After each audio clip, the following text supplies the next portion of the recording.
बिहार विधानसभा चुनाव के पहले चरण की 121 सीटों पर वोटिंग के बाद अब बारी है दूसरे चरण में 18 जिलों की 122 सीटों पर 1302 उम्मीदवारों की किस्मत का फैसला मतदाता 11 नवंबर को करेंगे। यही वजह है कि राजनीतिक दलों ने दूसरे चरण की सीटों पर प्रचार की ताकत झोंक दी है। दूसरे चरण में यूपी के सीमा से सटे बिहार की सीटों से लेकर चंपारण बेल्ट, मिथिलांचल और सीमांचल क्षेत्र की सीटें पर मतदान होगा। इस तरह पहले चरण में एनडीए की तरफ से नीतीश कुमार और जितेंद्र मांझी की साख दांव पर लगी थी, तो दूसरे चरण में बीजेपी का असल इम्तिहान होना है। वहीं महागठबंधन में आरजेडी ही नहीं, कांग्रेस को भी साबित करने का चैलेंज होगा। तो असदुद्दीन ओवैसी को बिहार में अपनी साख बचाए रखने की चुनौती है।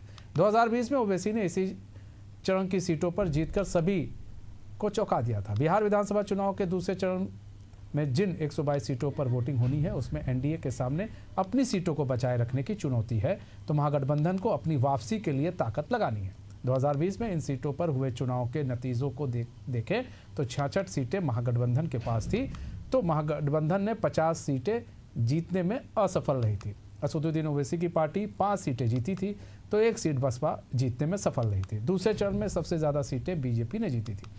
बीजेपी के पास 42 सीटें हैं, जबकि जेडीयू सिर्फ 20 सीटें ही जीत सकी। एनडीए के सहयोगी रहे जितेंद्र मांझी की पार्टी की 4 सीटें इसी इलाके में जीती थी। वहीं महागठबंधन में आरजेडी ने 33 सीटें जीतने में सफलता हासिल की थी, तो कांग्रेस 11 सीटें ही जीत सकी थी। सीपीआई माले ने 5 सीटें, बसपा 1 सीटें जीती। इसके अलावा असदुद्दीन ओवैसी की पार्टी 5 सीटें और 1 निर्दलीय ने जीत हासिल की थी। और आज जो है चुनाव प्रचार भी थम जाएगा बिहार का। ऐसे में कहीं ना कहीं जो पूरी ताकत है वो पूरी ताकत झोंक दी गई है। तो राहुल आनंद जी हमारे साथ जुड़ चुके हैं, बीजेपी के स्पोक पर्सन हैं। राहुल आनंद जी, स्वागत है एशियन न्यूज़ में। राहुल आनंद जी, पूरी ताकत झोंक दिया है एनडीए ने भी, महागठबंधन ने भी, लेकिन ये जो जहां पर अब चुनाव होना है वो आप लोगों के लिए भी एक चुनौती है, क्योंकि महागठबंधन ने भी इस जहां चुनाव होना है वहां पर सीटें जीती है, आपने भी सीटें जीती है। महागठबंधन वापसी के लिए लड़ रहा है और आपको अपनी सीटें बचानी है और बढ़ानी भी है। जी देखिए मनीष जी, सबसे अहम बात ये है कि जो लोकतंत्र का जो महापर्व है, जिसमें सभी लोग आकर बढ़ चढ़कर हिस्सा लेते हैं, उसका सम्मान हम शुरू से एनडीए के लोग करते आए हैं। और हमारी जस्ट सामने जो पार्टी महागठबंधन के लोग हैं, वो सारे लोग अपनी राजनीतिक अक्षमता को उजागर करने के लिए सत्ता पक्ष के ऊपर हमेशा आरोप लगाते रहे हैं। उसी का एक हिस्सा वोट चोरी था। लगातार अंधाधुंध कोशिशें करने के बाद, प्रचार करने के बाद हमने एक ऐसे मुकाम को हासिल किया है जिसका परिणाम देखने को मिला है। पूर्व में जो 6 तारीख को जो पहले चरण की जो वोटिंग हुई थी उसमें देखने को मिला था। उसमें हमने लोगों को प्रेरित कर मतदान प्रतिशत भी बढ़वाने का काम किया। यानी कि कहने का तात्पर्य है कि 55% से लेकर आज 65% यानी 10% की जो बढ़ोतरी हुई है, इसका मतलब बिल्कुल साफ है कि जो महिला मतदाताएं हैं वो किसके तरफ बटन दबाकर इशारा करने का प्रयास कर रही हैं। और आज जो दूसरे चरण का जो प्रचार आज थमने जा रहा है, इसके बाद जो 11 तारीख को जो चुनाव होने हैं उसमें आने वाले समय की भविष्य की नींव रखी जाएगी बिहार के लिए। और मुझे लगता है, और हमने कमर कस लिया है कि हमने प्रदेश को पहले से भी और बेहतर बनाना है और बेहतरीन के लिए काम करना है, और जनता का आशीर्वाद हमें मिलेगा। लेकिन तमाम वादे जो है महागठबंधन की तरफ से किए जा रहे हैं, क्योंकि अब तो बड़ा हर चीज़ साख पर लग गई है दांव। बात करें एनडीए की, तो एनडीए इस बार सब भले ही मिलकर चुनाव लड़ रहे हों, लेकिन अब जो सीटें बची हैं उस सीटों पर साख पर है आप लोग की दांव। और ऐसे में कैसे जीतेंगे? क्या रणनीति अपनाई गई है? क्या कुछ जनता के बीच में गए हैं?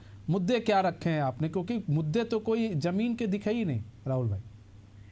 मनीष जी, ये कहना जरा सा मुझे लगता है कि गलत होगा, क्योंकि हमने चुनावी रणनीति बनाने के पहले हमने मुद्दों का ही बीज बोया था और आज उसके तहत आज हम जनता के बीच में हैं। आप बात कर ले हमारे मैनिफेस्टो की, उस मैनिफेस्टो में अगर आप देखेंगे तो आपको परत दर परत सारी चीजें क्लियर होने लगी कि हमने पूर्व में जो वादे किए थे, अब जो वादे किए हैं उसमें हम कितना लक्ष्य को हासिल कर पाएंगे, ये हमारा द्वारा किया गया कार्य इसकी यूएसपी की गारंटी दे सकता है। जहाँ तक प्रश्न उठता है कि जनता कैसे हमारे तरफ प्रेरित होगी, तो हमने जनता के लिए और जनता के साथ मिलकर काम किया है। आखिरी प्रधान पर खड़े हुए उस व्यक्ति से भी अगर बात की जाएगी तो वो बता सकते हैं कि वो वोट किसके लिए कर रहे हैं। व्यापारियों से पूछा जा सकता है कि वो वोट किसके लिए कर रहे हैं, युवाओं से पूछा जा सकता है कि वो वोट किसके लिए कर रहे हैं, महिलाओं से पूछा जा सकता है कि वो वोट किसके लिए कर रहे हैं। ऐसे तमाम चीजें हैं जिसका कॉन्फिडेंस हमने जगाया है लोगों के बीच में। वही पल लेकर हम जनता के बीच में गए थे और बहुत तलखी के साथ हम लौटेंगे, ऐसा हमारा विश्वास है। लेकिन यहाँ विश्वास तो है, राहुल भाई की विश्वास है, लेकिन यहाँ पर जब चुनाव हो रहा है, आज भी वही राम को लेकर चुनाव हो रहा है, आज भी सीता जी को लेकर चुनाव हो रहा है, आज भी सिर्फ हिंदू और मुस्लिम को लेकर चुनाव हो रहा है। मनीष जी, आपने बहुत अच्छा प्रश्न किया कि भारत की संस्कृति की अगर बात करें तो श्री राम का नाम आना चाहिए। पूर्व की जो सरकारें थी, पूर्व की जो विपक्षी दल के जो साथी थे, उन्होंने भारत की संस्कृति को हमेशा दबाने का काम किया है। वो लोगों ने कभी नहीं चाहा कि भारत की संस्कृति सबके समकक्ष आए। जो धरती बिहार जो राहुल भाई आपको रोकना चाहेंगे, आजू खान भी जुड़ चुके हैं, आरजेडी के प्रवक्ता हैं। आजू खान जी, स्वागत है एशियन न्यूज में। आजू खान जी, अब जितनी सीटें बची हैं, दूसरे चरण का चुनाव होना है, उसमें बड़ी साख दाव पर आपकी भी लग गई है, बीजेपी को भी लग गई है। बीजेपी को भी अपनी खोई हुई मतलब जो सीटें हैं उसको बचाना है और कुछ सीटें जीतना है। आप लोगों को भी वापसी करनी है, तो क्या तैयारी की आपने इस दौरान कि वापसी हो सके? इस प्रदेश की 14 करोड़ जो जनता है वो राष्ट्रीय जनता दल के साथ है, महागठबंधन के साथ है, और उसने फर्स्ट फेज में ये स्थापित कर दिया है कि बिहार की जनता बदलाव चाहती है। बिहार की जनता तवा से के ऊपर से रोटी को जलने नहीं देना चाहती है और रोटी को पलटना चाहती है। और बिहार की 14 करोड़ आवाम जो है सत्ता पक्ष के ऊपर चढ़ाई करती है। इसलिए हम पूरी तरह से आश्वस्त हैं कि बिहार में महागठबंधन की सरकार आने वाली है। बिहार में बदलाव के लिए वोट हो रहा है, शिक्षा के लिए वोट हो रहा है, रोजगार के लिए वोट हो रहा है, पलायन के नाम पर वोट हो रहा है, आपको भ्रष्टाचार के ऊपर वोट हो रहा है। और बिहार की जनता ने एक तरीके से पूरा जंग छेड़ रखा है सत्ता पक्ष के खिलाफ। लेकिन आरजू भाई, कहाँ हो रहा है? जब भी आप वहाँ जाइए तो आप मंच से सुनेंगे इस तरह की चीजें सामने आती ही नहीं है। मंच से तो दूसरी चीजें सामने आती हैं। कौन मंच से क्या कह रहा है? देश के आदरणीय प्रधानमंत्री कनपटी और कट्टे की बात कर रहे हैं। हाँ। हिंदू मुसलमान की बातें हो रही हैं। हाँ। बांग्लादेश पाकिस्तान की बातें हो रही हैं। हाँ। तो आप किसको कह रहे हैं? राष्ट्रीय जनता नहीं, वो तो कर ही रहे हैं। आपने कौन सा सड़क और नाली की बात कर दी, हमको भी बताइए। तो कर ही रहे हैं सर। वही मैं भी राहुल आनंद जी से पूछ रहा था, क्या चुनाव जो है हिंदू और इसमें लड़ा जा रहा है? सुन लीजिए, थोड़ा सा जवाब भी सुन लीजिए। हाँ। पत्रकार महोदय, अगर आप हमारे विपक्ष को आवाज को नहीं सुन पाते हैं और आपको लग रहा है कि हम नाली, गढ़, शिक्षा, रोजगार के ऊपर बात नहीं करते हैं, तो ये आपकी बहुत बड़ी कमी है। क्योंकि पूरा हमारा इलेक्शन जो है बिहार के 14 करोड़ आम आदमी के मेन मुद्दे के ऊपर है, बुनियादी बातों के ऊपर है, बिहार की शिक्षा के ऊपर है, पलायन के ऊपर है, चिकित्सा के ऊपर है, कृषि के ऊपर है। और हमने इससे अभी तक नहीं हमने भटकाव किया है। और उसके अलावा आपने उलट देखा कि देश के प्रधानमंत्री, गृह मंत्री हेमंत बिश्व शर्मा जी, योगी आदित्यनाथ जी, उत्तराखंड के मुख्यमंत्री जी किस तरीके से आते हैं और बिहार में डिवाइड एंड रूल की पॉलिसी लाना चाहते हैं और पूरी तरह से बिहार की जनता उनको नकार रही है। तो मुद्दों की बात तो विपक्ष कर रही है। नहीं तो यहाँ पर राहुल गांधी आकर फिर छठ जो पूजा करते हैं उनको लेकर कुछ तरह की बातें कर देते हैं। तो नहीं लगता है आजू खान जी इस तरह की बातें करनी नहीं चाहिए? नहीं, ये आप सुन लीजिए, अब इसका जवाब भी सुन लीजिए ना।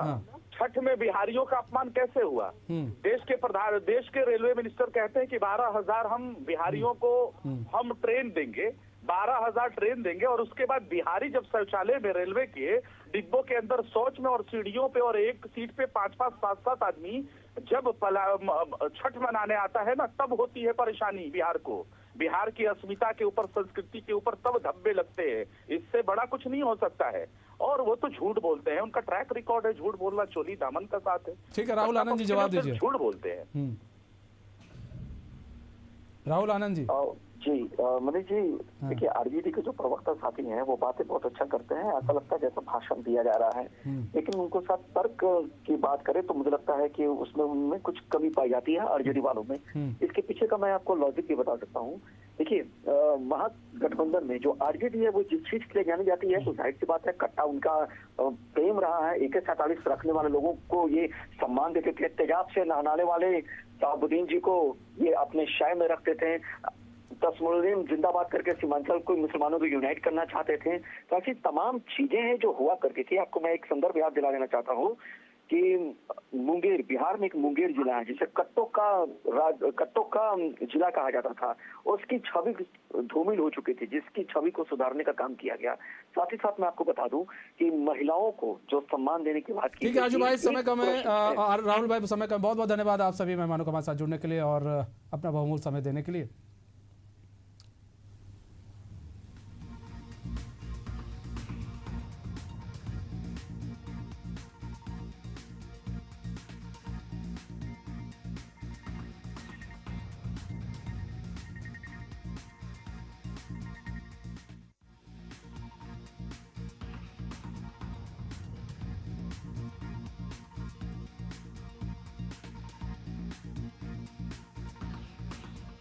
क्या ले लें?